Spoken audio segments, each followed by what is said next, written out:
اعوذ باللہ من الشیطان الرجیم، بسم اللہ الرحمن الرحیم۔ السلام علیکم ورحمۃ اللہ وبرکاتہ۔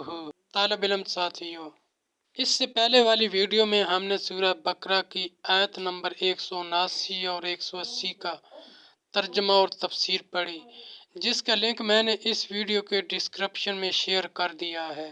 اس ویڈیو میں ہم سورہ بقرہ کی آیت نمبر 181 اور 182 کا ترجمہ اور تفسیر پڑھیں گے اور قرآن کی روشنی میں اہم دینی مسائل بھی سیکھیں گے۔ فرمانے علی شان ہے کہ علم حاصل کرنا ہر مسلمان مرد عورت پر فرض ہے۔ آمین۔ اے اللہ ہمارے علم میں اضافہ فرما۔ آمین۔ سورہ بقرہ آیت نمبر 181۔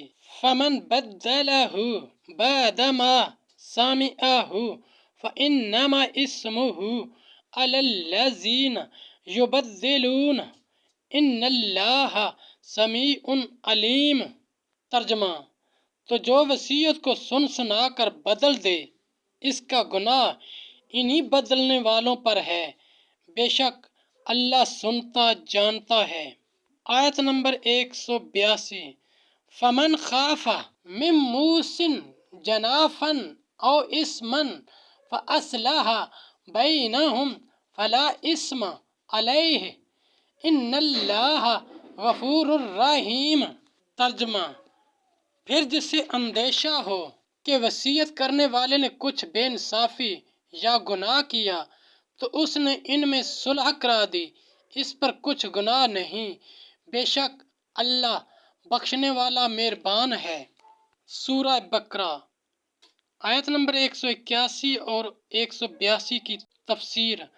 خواہ وصی ہو یا ولی، شاہد اور وہ تبدیل کتابت میں کرے یا تقسیم میں یا ادائے شہادت میں، اگر وہ وصیت موافق شرع ہے تو بدلنے والا گناہ گار ہے، اور دوسرے خواہ وہ موسیٰ ہوں یا موسیٰ لا ہو، بری ہیں۔ معنی یہ ہے کہ وارث یا وصی یا امام یا قاضی، جس کو بھی موصی کی طرف سے ناانصافی یا ناحق کارروائی کا اندیشہ ہو، وہ اگر موصی لا ہو یا وارثوں میں شرع کے موافق صلح کرا دے تو گناہ گار نہیں، کیونکہ اس نے حق کی حمایت کے لیے باطل کو بدلا۔